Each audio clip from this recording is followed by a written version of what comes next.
मैं बता दूं आपको, सोशल मीडिया और चाहे टीवी वाले जो है, ऐसे लोग होते हैं जो बहुत ही शार्प माइंड, ब्रिलियंट माइंड होते हैं। जो चीज़ दिखाया जाता है वह ऐसे दिखाया जाता है कि आपके मन को कैसे प्रभावित करे और आपके मन को कैसे खराब करे।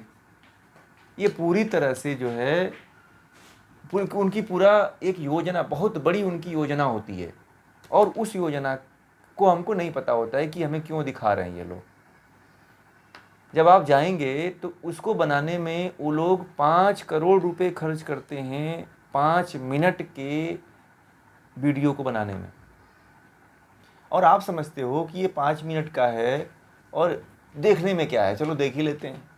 या 3 घंटे की मूवी है तो 3 घंटे की मूवी को बनाने के लिए, लोगों को अट्रैक्ट करने के लिए वह एक एक अरब, एक एक 4-4 5-5 मिलियन अरब रुपए खर्च कर रहे हैं। 200, कोई 500 करोड़ रुपए खर्च कर रहा है। तो ये बताइए, जो 500 रुपये खर्च कर रहा है वह आपके 3 घंटे को ले रहा है, तो आप समझ सकते हैं कि वह 3 घंटे में आप क्या अपना खराब करके आएंगे। अपना मन खराब करके आएंगे, अपना विचार खराब करके आएंगे, और पूरी व्यवस्था होती है कि आप किस तरह से बिगड़ोगे उसमें। किस तरह से आपके समय को भी लिया जाएगा, आपके धन को भी लिया जाएगा और आपको बर्बाद भी किया जाएगा और आपको एक नशेड़ी बना दिया जाएगा। ये देखना भी एक नशा है, ठीक है। यह देखना भी क्या है, एक नशा है। और ये मत समझिए कि आप शराब नहीं पीते हो तो आप शराबी नहीं हो। यदि आपको इसकी लत लगी हुई है तो आप सबसे बड़े नशेड़ी हो, ये ध्यान देना। यदि आपको यह लग, सोशल मीडिया वाले क्या करते हैं कि वह चीज़ दिखाया जाए कि जिससे व्यक्ति आगे न बढ़ पाए, ऊंची सोच सोच ही न पाए। भारत में क्या दिखाया जाता है कि भारत के लोगों को किसी समस्या में, किसी बात को लेकर के, किसी रेप को लेकर के, बलात्कार को लेकर के न्यूज़ चैनलों में यही छापा जाता है। मर्डर को दिखाया जाता है, ठीक है, हत्या को दिखाया जाता है। यही दिखाया जाता है कि भारत के लोग यही देखें, ठीक है। कभी ज्ञान की बात को कोई मीडिया चैनल वाला नहीं दिखाता है। हम लोगों का ये गीता का ज्ञान चल रहा है, ये बताइए आज तक कभी यह किसी ने दिखाया? कोई नहीं दिखाया। यदि आपको पता चल गया कि उस गांव में, फलाना गांव में कोई नाचने वाली है, तो उस वहां तक सारी मीडिया पहुंच जाएगी, ठीक है, और उसको दिखा देगी। और पता है आपको, यहाँ हमारे देश की सरकारें भी वही चीज़ प्रेजेंट करती है, उसी को प्रमोट करती है कि जिससे लोगों का जो है नज़र है, लोगों की जो दृष्टि है वो नाचने गाने में ही बिजी रहे और हम देश को क्या करते रहें, लूटते रहें। भारत के लोग पहले पहले भारत के लोगों की नज़र राज सत्ता पे हुआ करती थी। राज सत्ता से लोगों को नज़र भंग करने के लिए लोगों ने क्या किया कि खेल ला दिया। खेल जो है वही खेल वही खेलते हैं जो गुलाम देश हैं। पता है आपको, जितने भी अंग्रेजों के गुलाम रहे हैं वही देश सारे खेल खेलते हैं, ठीक है। और अभी महारानी एलिजाबेथ मरी थी तो हमारे देश में राष्ट्रीय शोक मनाया गया। पता है आपको? आप लोगों को पता है? नहीं पता होगा। हमारे देश की महारानी की मृत्यु हो चुकी है, एलिजाबेथ की। आपको पता है भारत की महारानी कौन है, कौन थी? महारानी एलिजाबेथ आज भी भारत की महारानी मानी जाती हैं। और जितने भी गुलाम देश हैं उन सभी देशों की महारानी एलिजाबेथ हैं। और आपके राष्ट्रपति भवन में महारानी एलिजाबेथ के जितने कमरे हैं वो आज भी उनके लिए खुला हुआ रहता है। और उसमें भारत का प्रधानमंत्री भी नहीं जा सकता है और राष्ट्रपति भी नहीं जा सकता है। और उनके रूम के किराए का केवल बिजली का बिल जो है 5 लाख रुपए आता है, ठीक। तो ये सारी बातें हैं, बहुत सी ऐसी बातें हैं जो हमें नहीं पता है और हमें किस तरह से हमको डाइवर्ट किया जाता है। एक तो सोशल मीडिया में, न्यूज़ चैनलों में, न्यूज़ चैनल वाले भी वही दिखाते हैं। ठीक है, एक ही न्यूज़ चैनल को देखेंगे, देखिए यही दरिंदा है, यही आतंकवादी है। अरे आपको कोई अच्छा पॉजिटिव चीज़ दिखाओ ना लोगों को। आजकल भारत में जो हत्या नहीं करने वाला है वह भी देख करके इसको हत्या करने के लिए उपाय सोचने लगता है।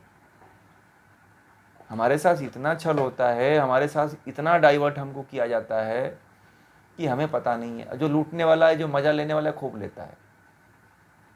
ठीक है, भारत की जनता को ये ऐसी चीज़ अफीम पिलाई जाती है, ये अफीम है, समझ रहे हैं ना। ना आप आध्यात्मिक रूप से आगे बढ़ पाते हो, ठीक है, ना ही आप सामाजिक रूप से आगे बढ़ पाते हो, आपको इन्हीं में उलझाया गया है। बताइए, इससे हमारे जीवन का स्तंभ क्या है? 4 स्तंभ है। उन 4 स्तंभों के बारे में कोई सरकार काम करती है? नहीं करती है। और ना ही सरकार करती है और ना ही आप लोग करते हैं। आप लोगों के सामने दो ही चीज़, भारत में दो ही चीज़ दिखाया जाता है। आप लोग कभी नोट किया है कि पूरे भारत की जनता को एक ही चीज़ दिखाया जाता है, महिलाओं के लिए, परिवार को बिगाड़ने के लिए सीरियल बना दिए जाते हैं, साजिशें रचती हैं महिलाएं, वो देख देख करके परिवार में एक दूसरे के प्रति वैमनस्य की भावना फैलती है। जो महिलाएं बड़े शुद्ध हैं वह भी यदि सीरियल देख लें तो वैसे ही घर में साजिश करने लगती हैं। ठीक, दूसरी चीज़, मूवी दिखाई जाती है और मूवी जो है वह सब प्रयोजित होती है। मूवी का जो स्क्रिप्ट राइटर होता है वह अंडरवर्ल्ड डॉन के इशारों पे लिखी जाती है कि आपको यही लिखना है और यही कहानी का मोड देना है, यही उसे शिक्षा देनी है। ठीक है, मुंशी प्रेमचंद, जयशंकर प्रसाद जैसे लोग जो है जब मुंबई में फिल्म इंडस्ट्रीज में आए तो उनको इसलिए निकाल दिया गया कि ये लोग बहुत अच्छे और निष्पक्ष लोग थे। इनको फिल्म इंडस्ट्री से हटा दिया गया कि ये लोग बहुत अच्छे लिखते थे और गलत नहीं लिखते थे, और इसलिए ये लोग छोड़ के चले गए। जो अंडरवर्ल्ड के इशारों पे काम करते थे उनको फिल्म इंडस्ट्रीज में बहुत आगे ले जाया गया। ठीक है, और आज भी हमारी जो फिल्म इंडस्ट्री है उसको कोई आतंकवादी ही चलाते हैं, और जो है जितने अरब कंट्रियां हैं वो चलाती हैं। भारत का जो फिल्म उद्योग है इसको कोई और थोड़ी चलाता है। भारत के लोगों को कैसे बर्बाद करना है, भारत के लोगों को कैसे मानसिकता चेंज करनी है, भारत के लोगों को कैसे जो है बिगाड़ना है, भारत के लोगों को धर्म से कैसे हटाया जाए। अब जैसे कि मैंने बताया था आप लोगों को कि फिल्म इंडस्ट्रीज की देन है कि साईं बाबा को लोगों ने क्या किया, भगवान बना दिया। ठीक है, फिल्म जगत की ही देन है कि उनको भगवान बना दिया गया, लोग उनको पूजने लगे। ठीक है, और पूरे भारत के मंदिरों में उनको स्थान मिल गया। ठीक, आप सभी को पता है। परंतु आपने कभी साईं बाबा के बारे में जानने का प्रयास नहीं किया कि साईं बाबा कौन है। भोले भाले गांव में जाकर के गांव के लोगों जो है वहाँ के सीधे साधे थे। ठीक है, तो अब कहानी थोड़ी, कुछ लोग इसमें भक्त होंगे तो उनको कुछ आहत होगा, इसलिए मैं उसको नहीं कहना चाहता हूँ, सभी लोगों को पता है। तो इसलिए जो है ये हमारे देश में बहुत बड़ी बड़ी साजिशें की गई हैं, और हमें कैसे हमें बर्बाद करना है, हमें कैसे हमने अपने धर्म से, अपने आध्यात्म से कैसे हमें हटाना है, कैसे डाइवर्ट करना है, सारी बातें हमें प्रयोजित होती हैं। इसीलिए सोशल मीडिया हमारे लिए उचित नहीं है। सोशल मीडिया एक बहुत बड़ी साजिश है। भारत में जितने भी चैनल चलते हैं उसके मालिक कोई भी भारतीय नहीं है। आप लोगों को पता है? आप लोगों को नहीं पता है ना?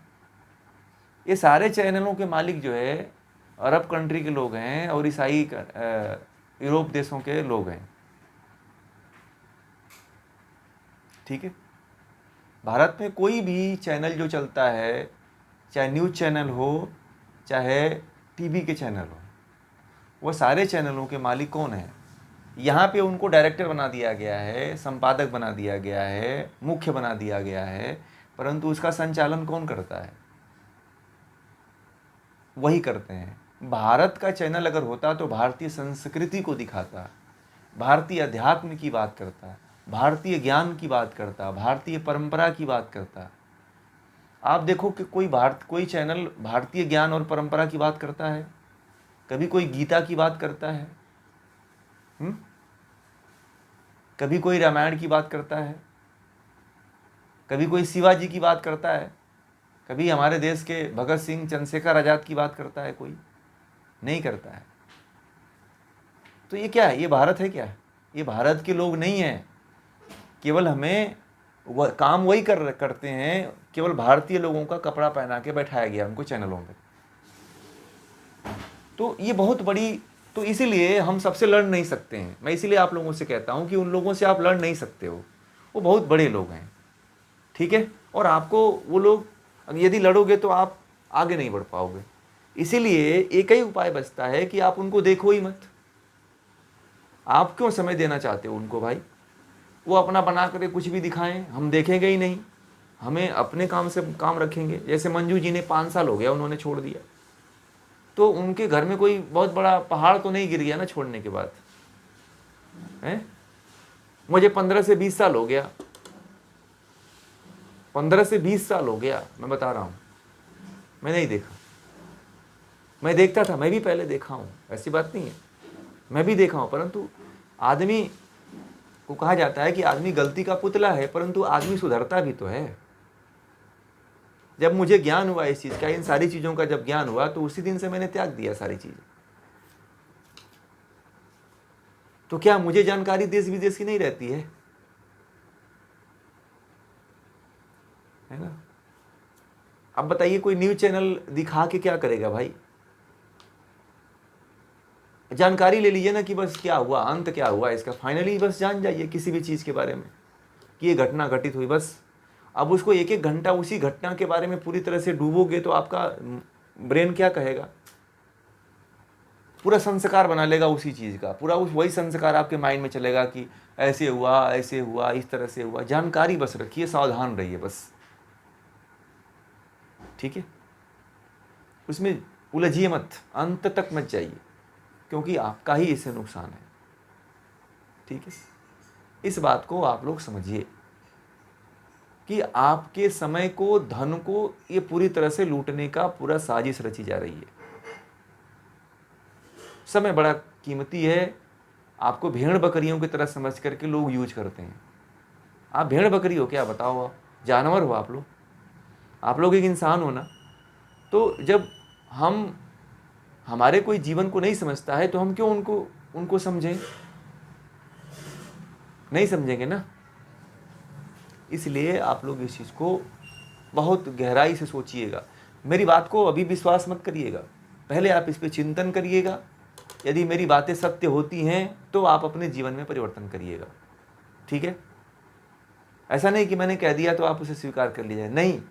आप इसे अपने धरातल पर देखिएगा कि जो मैंने बातें कही है वो क्या सही है कि गलत है, उसके बाद निर्णय आप लीजिएगा, ठीक है। क्योंकि मैंने तो खुद प्रयोग किया हुआ है और प्रयोग करने के बाद देखा है, तो आप लोग भी कर सकते हैं, ठीक।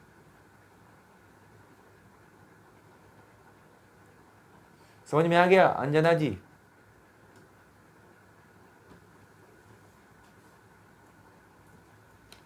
गीता समझ में आई आपको?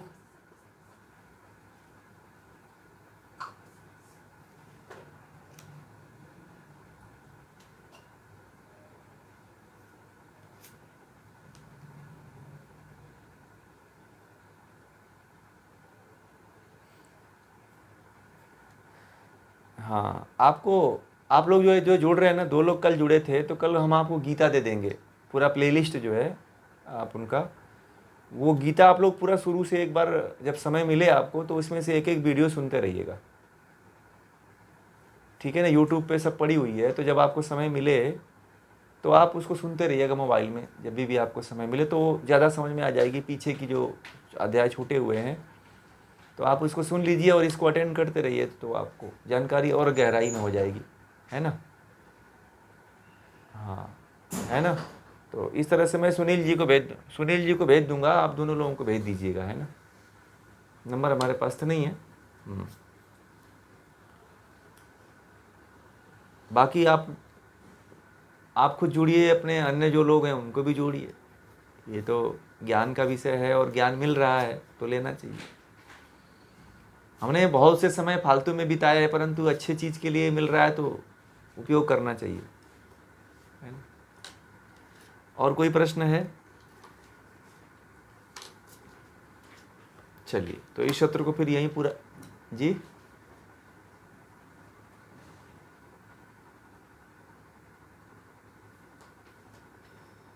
जी, कब? हाँ, थोड़ा सा उसमें थोड़ा सा अवॉइड कर दीजिए, ठीक है। बाकी वहाँ पे बैठ सकते हैं, ठीक है ना, बैठ सकते हैं। ऐसा नहीं है कि हवन में बैठ नहीं सकते हो आप, परंतु जो क्रियाएं हैं उसको मत करिए, ठीक है ना। बाकी मंत्रों का उच्चारण कर सकते हो, जप कर सकते हो, पूरा प्रक्रिया करोगे। केवल आप उसमें जो आहुतियाँ हैं और जो वही है, बस वही नहीं करना है। बाकी तो आप पूरे मंत्र का जप कर सकते हो, ठीक है ना। जितने भी हवन यज्ञ होंगे आप मंत्र का जप कर सकते हो, बस केवल आहुति नहीं दोगे आप। थोड़ा सा उसमें हवन सामग्री जो होती हैं, अन्य जो चीज़ें होती हैं, उस पर थोड़ी शुद्धता रखनी होती है। बाकी 2-3 दिन बाद तो आप कर सकते हो, उसमें कोई प्रॉब्लम नहीं, ठीक है। धन्यवाद,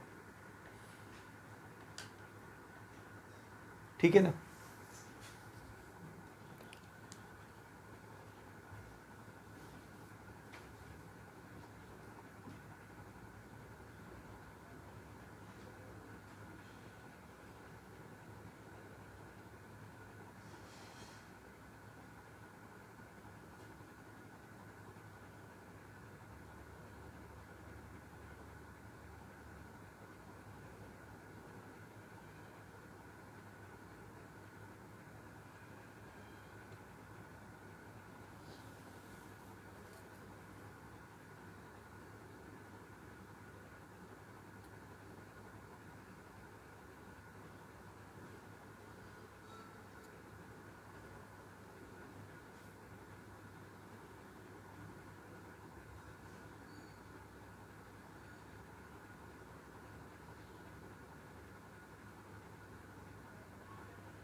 हाँ हाँ,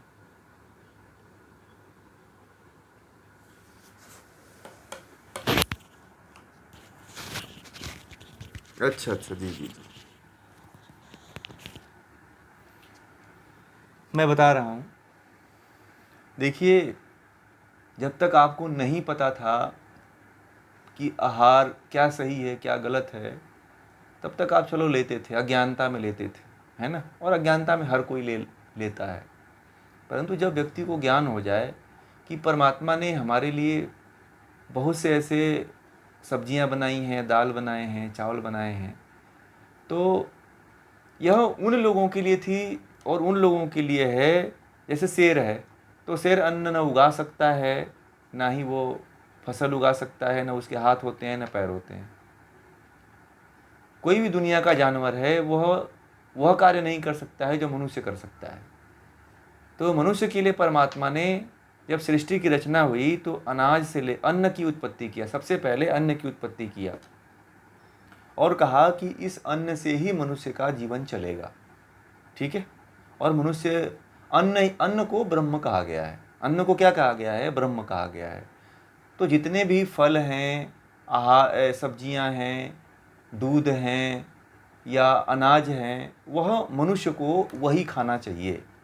बाकी आप जो है, यदि इनको छोड़ करके आप कोई मांस खाते हो, अंडा खाते हो, मछली खाते हो, तो यह निषिद्ध है। इससे क्या होता है कि आप उस ऊंचाइयों तक नहीं पहुंच सकते हो जिस ऊंचाइयों तक व्यक्ति जाकर के परमात्मा तक पहुंचता है। आपका जो स्तर रहेगा वह निम्न स्तर रहेगा, यानी कि तामसिक प्रवृत्ति रहेगी। मैंने इसके बारे में बात कर चुका हूँ कि एक दिन प्रश्न भी किया था कि आप किस धरातल पे जीते हो। आप राजसिक धरातल पे जी रहे हो या तामसिक धरातल पे जी रहे हो या सात्विक धरातल पे जी रहे हो, तो हमारी मुक्ति जो है, गीता में ये कहा गया है कि हम परमात्मा तक तभी पहुंच पाते हैं जब हम सात्विक प्रवृत्ति में जीते हैं। सात्विक मतलब कि शुद्ध आहार होना चाहिए, ठीक है, इसमें मांसाहार नहीं होना चाहिए, कोई हिंसा नहीं होना चाहिए। यदि आपके भोजन में यदि हिंसा है तो आप परमात्मा को नहीं प्राप्त कर सकते हो। भगवान श्री कृष्ण ने यहाँ तक कहा है कि जो कोई सात्विक आहार नहीं लेता है वह मुझे प्राप्त ही नहीं हो सकता है, गीता में उन्होंने खुद कहा है, ठीक है। तो हमें तो परमात्मा को प्राप्त करना है ना, ईश्वर तक पहुंचना है। तो जब हमें इस ईश्वर तक पहुंचना है तो हमें उस भोजन का त्याग करना चाहिए जो हमें ब्रह्म के तक पहुंचने में रोक रहा है, ठीक है। आपको तो ब्रह्म तक जाना है ना। अब यह ज्ञान हो गया कि इसको खाने से हमें पाप होता है और हमारा अधिकार नहीं है। जब हम किसी को जन्म नहीं दे सकते हैं तो मारने का हमें अधिकार क्यों है भाई, है ना। आप कोई ब्रह्म तो हो नहीं, अज्ञानी तो हो नहीं, आपको एक मनुष्य शरीर मिला है, श्रेष्ठ शरीर मिला हुआ है। तो इसलिए जो है, यदि आप चलो जो हो गया सो हो गया, परंतु आगे मत होने दीजिएगा, ठीक है।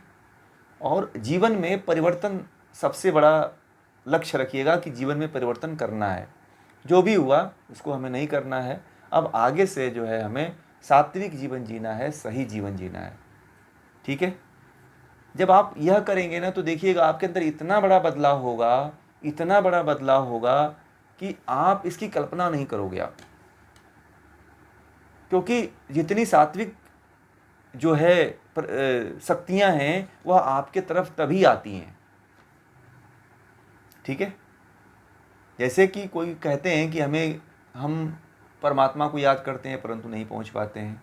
आपके सात्विक विचार हो जाएंगे, आपके भाव बदल जाएंगे, आपके विचार बदल जाएंगे, आपके रहन सहन उठन बैठन सब में परिवर्तन आ जाएगा। अभी जो लोग इस कंडीशन में जो ज्वाइन किए हुए हैं, आप उनसे बात कर सकते हो कि उनके भीतर क्या परिवर्तन हुआ है। सबने अपनी कल पर 2-3 दिन पहले लोगों ने बताया कि हमारे विचार में, हमारे भाव में, हमारे जीवन में बहुत बड़ा परिवर्तन हो रहा है। यदि आप इतना करते हो तो आपके जीवन में भी बहुत बड़ा परिवर्तन आएगा। और आप एक दिन खुद अपने मुंह से कहोगे यहाँ पे हम लोगों के बीच में कि हमारे जीवन में मैंने जब ये चीज़ छोड़ा तो हमारे जीवन में बहुत बड़ा परिवर्तन हुआ। देखिए, आप खाओगे तब भी कोई फर्क नहीं पड़ेगा, परंतु जिस स्तर पे आप जाना चाहते हो वहां नहीं पहुंच पाओगे आप। तो आप चुनाव किसका करोगे ये तो आपके ऊपर डिपेंड करता है, ठीक है। हर कोई पहुंचना चाहता है ना अपने गंतव्य स्थान पे कि हमें जो है मुंबई पहुंचना है। तो मुंबई पहुंचने के लिए आप वही ट्रेन पकड़ोगे जो मुंबई तक जाती है। और ट्रेन की कंडीशन होती है कि आप एसी में जाओगे कि थर्ड एसी में जाओगे कि सेकंड एसी में जाओगे कि फर्स्ट एसी में जाओगे। तो किसमें आरामदायक आपकी यात्रा रहेगी और कौन सी ट्रेन आपको पहुंचाएगी, उसके लिए कंडीशन कुछ ना कुछ होती है। तो आप कौन सी ट्रेन पकड़ना है यह ध्यान रखिए। आप परमात्मा वाली ट्रेन पकड़नी है या संसार वाली ट्रेन पकड़नी है। यदि आप मांसाहार करते हुए यदि भक्ति करते हो तो ब्रह्म को नहीं प्राप्त कर पाओगे आप, ठीक है। आप संसार में केवल मनुष्य जन्म तो पा जाओगे परंतु अच्छे माँ बाप के यहाँ आपका जन्म नहीं होगा। और जब आप अच्छे माँ बाप के नहीं जन्म होगा तो आप हो सकता है कि कहीं ऐसे घर में जन्म ले लो जहाँ पे आपको अवसर ही नहीं मिले परमात्मा को भजन करने के लिए, चिंतन करने के लिए। तो इसीलिए परमात्मा ने जो आपको समय दिया है, अवसर दिया है, उसका लाभ अभी से उठा लीजिए। कि इसमें मनुष्य जन्म तभी मिलता है जब आप 50% जो है अच्छा कर्म करते हो और 50% बुरा कर्म करते हो। यदि 50% यदि बुरा कर्म 50% से ज़्यादा हो गया तो मनुष्य जन्म नहीं मिलता है। और एक चीज़ और बता दूं, यदि 50% दोनों बराबर हो गया तो आप अच्छे घरों में नहीं जन्म लोगे, फिर भी मनुष्य जन्म तो मिलेगा। परंतु मान लो ऐसे घर में जन्म ले लिए जहाँ पे माता पिता आपके घर का संस्कार अच्छा नहीं है, तो पूरा जीवन आप उसी में उलझे रह जाओगे। मनुष्य जन्म पा करके भी लोग आजकल सड़क पे जिंदगी जीते हैं, तो वो जीवन है क्या कोई? बताओ आप। जो भिखमंगे हैं वो भी तो मनुष्य है ना।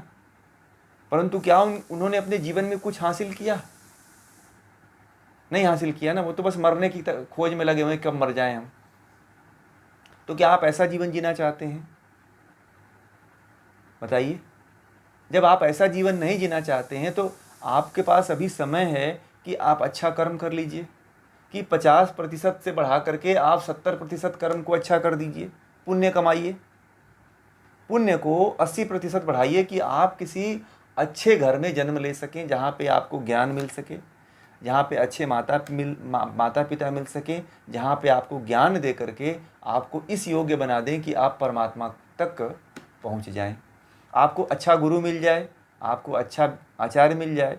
और मैं तो कहता हूँ कि आपके बहुत कई जन्मों का कर्म का फल है कि आप गीता से जुड़ गए हैं। तो अभी भी सौभाग्य, आप परमात्मा को धन्यवाद दे सकते हैं कि परमात्मा ने आपको यहाँ पे जोड़ दिया, और जिन्होंने आपको जुड़वाया उनको भी धन्यवाद दीजिए, क्योंकि वो भी आपके साथ बहुत बड़ा पुण्य का काम किए हैं। ठीक है, क्योंकि इसमें जुड़ना और जोड़ना नहीं, आप नहीं लाए होते तो कैसे जुड़ते? ये बहुत बड़ा विषय है। तो आप जुड़ गए हैं तो ये समझिए कि आप कहीं न,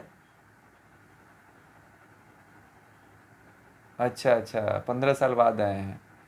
चलिए, आपने बहुत अच्छे तरह से इनको मिला भी दिया। तो आप बहुत अच्छी जगह जुड़ रहे हैं, और यहाँ पे जुड़ेंगे तो आपको जो चीज़ आप चाहते हो कि मेरे साथ अच्छा हो, तो अच्छा होगा आपके साथ। एक लोगों ने कहा कि मैं मनुष्य जन्म तो पा जाऊंगा ना, कोई बात नहीं, फ़र्क नहीं पड़ेगा, चलो। परंतु मैंने कहा एक दिन उनसे कि मनुष्य जन्म तो मिलेगा, परंतु वही जो कचरे में बैठे रहते हैं ना, वही वाला जीवन मिलेगा। बोले कि तब तो ये तो ठीक नहीं है। हम मनुष्य जन्म पा करके भी कचरे में बैठे जा करके, और कचरे वाले बन करके जीवन जिए, भिखमंगा बन करके जीवन जिए, दरिद्र उसको कहते हैं, मनुष्य भी नहीं कहते, उसे दरिद्र कहा जाता है। तो दरिद्रतापूर्वक जीवन जीने वाला व्यक्ति बनने से कुछ मिलेगा आपको? यानी कि उससे बढ़िया तो मैं पशु ही बन गया होता, कम से कम कहीं गाय बन गया होता, तो कम से कम लोग रोटी तो खिलाते हैं, भोजन तो देते, हमें शुद्ध घास तो देते। परंतु ये जो कचरा में बैठ के भीख मांग रहा है, वो बनने से तो बेहतर है ना। तो इसीलिए अच्छा कर्म करने की बात होती है कि आप अभी अच्छा कर्म कर लो। आप जीवन आप पे डिपेंड करता है कि अपना जीवन आगे का कैसे जियोगे। चलो, इस समय परमात्मा को आप नहीं प्राप्त कर पाए, परंतु आगे आप परमात्मा को प्राप्त करेंगे, इसके लिए आप अपना अभी से कर्म सुधार लो। ये बातें गीता में सब हो चुकी हैं, जब आप सुनेंगे तो ये सारा आपको ज्ञान मिलेगा। ठीक है, ये बातें जितनी मैंने आपको बताई है, ये बातें सब हो चुकी है। इसीलिए जो है, गीता से जुड़ना एक बड़े सौभाग्य की बात है, और आप अभी से परिवर्तन अपने जीवन में कर लीजिए। कुछ होता नहीं है, मुंह का स्वाद होता है, और ये केवल इंद्रियों का भटकाव होता है। मैंने कहा ना कि कितना भी यदि इंद्रियों को भोग दोगे तो उसे कभी तृप्ति नहीं मिलती है। मिलती है क्या? आप बताइए, मान लीजिए कोई मांसाहार करने वाला इसमें व्यक्ति हो, तो इतने दिन से कर रहा हो, कभी उसको तृप्ति मिली है क्या? वो सोचता है और मिल जाए, और इसे अच्छा मिल जाए, और अच्छा मिल जाए, फिर वो खाता ही है, छोड़ नहीं पाता है जीवन में। ठीक है, तो इसीलिए जो है, जी बोलिए।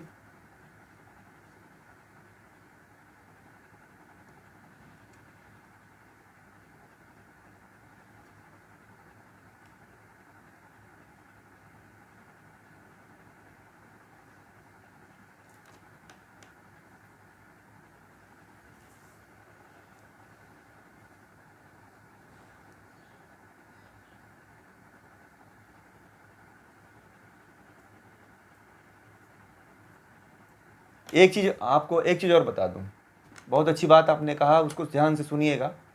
मैं आपके पूरे बात को समझ गया। अब एक बात आपने कहा, डॉक्टर ने कहा, तो अब मैं आपको बता दूं, डॉक्टरों की पूरी कहानी बता दूं कि डॉक्टर जो पढ़ते हैं, भारत में जितने भी एमबीबीएस डॉक्टर बनते हैं, वह भारतीय सिलेबस उनको नहीं पढ़ाया जाता है। ठीक है, उनको कौन सा सिलेबस पढ़ाया जाता है? यूरोप का सिलेबस भारत को एमबीबीएस के कोर्स में पढ़ाया जाता है। ठीक है, अब आप लोग ध्यान से सुनिएगा, जितने भी भारत में डॉक्टर बनते हैं, उनका सिलेबस जो है यूरोप का सिलेबस होता है, ठीक है। तो यूरोप में 2 मौसम होता है, ठंडा या गर्मी, ठीक है। तो वह भारत में, और भारत में कितने ऋतु होती है? 6 ऋतु होती है ना, 6 ऋतु, हर 2 महीने की एक ऋतु होती है। तो भारत में उनको जो सिलेबस है ऋतु के 6 ऋतुओं के अनुसार बनाया जाता है, और उनका सिलेबस 2 ऋतु के अनुसार होता है। तो उनको जो पढ़ाया जाता है कि कोई बीमार पड़े तो उनके सिलेबस में मैंने पूरा पढ़ा है, ठीक है, उनका पूरा सिलेबस MBBS का और MD का पूरा सिलेबस में पढ़ा है। तो उसमें इसलिए कहा जाता है कि प्रोटीन सबसे अधिक उसमें होता है, मांस में ज़्यादा होता है, तो मांस खिलाओ तो जल्दी रिकवर करेगा। तो डॉक्टर इसीलिए कहता है कि मांस खाओ। परंतु आप आयुर्वेदिक डॉक्टर के पास जाओगे तो वो डॉक्टर कहता है कि सबसे ज़्यादा प्रोटीन जो है तुअर दाल में होती है, और उससे भी अधिक प्रोटीन जो है सोयाबीन में होता है। तो भारत के यदि आयुर्वेद डॉक्टर के पास या योग के डॉक्टर के पास जाओगे या योगी किसी अच्छे एक्सपर्ट योगा के पास जाओगे तो वो कभी नहीं कहता है कि मांस खाओ। वो कहता है कि सोयाबीन खाओ, तुअर की दाल खाओ, मूंग की दाल खाओ, पूरा प्रोटीन, कहीं मांस से दुगना प्रोटीन मिलता है। तो उनको तो वही पढ़ाया गया है, उनकी मजबूरी है कि इसीलिए वो आपको कहते हैं कि ये खाओ, ठीक है, उनको यही पढ़ाया गया है। तो आप डर जाते हो कि ये डॉक्टर ने कहा है मैं नहीं खाऊंगा तो मैं मर जाऊंगा, ठीक है, ऐसा कुछ नहीं होता है। मेरे पास बहुत से पेशेंट आते हैं, जैन पेशेंट जो आते हैं वो कहते हैं कि डॉक्टर ने हमें कहा है कि मांस खाओ। मैंने कहा कि नहीं, ज़रूरत ही नहीं है आपको। और मेरे संपर्क में बहुत से जैन लोग हैं, ठीक है, तो वह जो है प्रोटीन खा करके अपने रोग को ठीक कर लिए। तुअर की दाल खाते हैं, सोयाबीन भिगो के खाते हैं, प्रोटीन पूरा भरपूर हो जाता है शरीर में। कभी कभी तो मुझे बंद करवाना पड़ता है, प्रोटीन खाना बंद कर दो, सोयाबीन खाना बंद कर दो, ठीक है। तो इतना प्रोटीन मिलता है कि आप कल्पना नहीं करोगे, ठीक है। तो जो जितने एलोपैथ के डॉक्टर हैं उनको उनकी मजबूरी है मांस खाना, मांस कहना खाने के लिए, और मछली खाना, अंडा खाना कहने के लिए, क्योंकि वही पढ़ के आया है वो, ठीक है। परंतु अभी एक भारत में बहुत बड़ा परिवर्तन ये होने वाला है कि अभी जो डॉक्टर अब जो बनेंगे उन सभी डॉक्टरों को योग और आयुर्वेद की जीवन शैली बताइए, पढ़ाना शुरू कर दिया गया है। तो जो 4 साल बाद जो निकलेंगे ना अब MBBS डॉक्टर, वो कहेंगे कि अब तुअर खाओ, वो कहेंगे कि अरहर की दाल खाओ, ठीक है। जो पुराने वाले हैं वो तो कहेंगे मांस खाओ। परंतु जो नए लड़के जो अभी निकलने वाले हैं ना, उनको मोदी जी ने एक बहुत अच्छा काम किया है कि एक और सिलेबस आने वाला है, इंटीग्रेटेड सिलेबस आने वाला है, जिसमें पूरे MBBS वाले, आयुर्वेद वाले, होम्योपैथ वाले, सिद्धा वाले सबको एक में मिला दिया गया है, और एक ही डॉक्टर बनेगा इन सभी विद्याओं को पढ़ करके, ठीक है।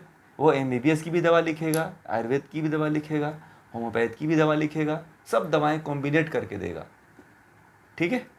और वह भारत की जीवन शैली को बताएगा, जो भारत के वाग्भट का, चरक ऋषि का, सुश्रुत ऋषि ने जो बताया है खाने के लिए, वह चीज़ वो बताएंगे आपको। वो ये नहीं कहेंगे कि अंडा खाओ, मांस खाओ, मछली खाओ, ये कभी नहीं कहेंगे आपको, क्योंकि वो आयुर्वेद पढ़ करके आएगा। तो समस्या यहाँ से है। तो आप लोग कभी इस भ्रम में मत पड़ा करो, जब भी कोई समस्या हो तो आप हमें बताना, आपको डॉक्टर ने कहा है, उसकी जगह पे दूसरा मैं विकल्प बता देंगे, ठीक है, कि आपको क्या खाना है, ठीक। समझ में आ गई बात? जी जी बोलिए।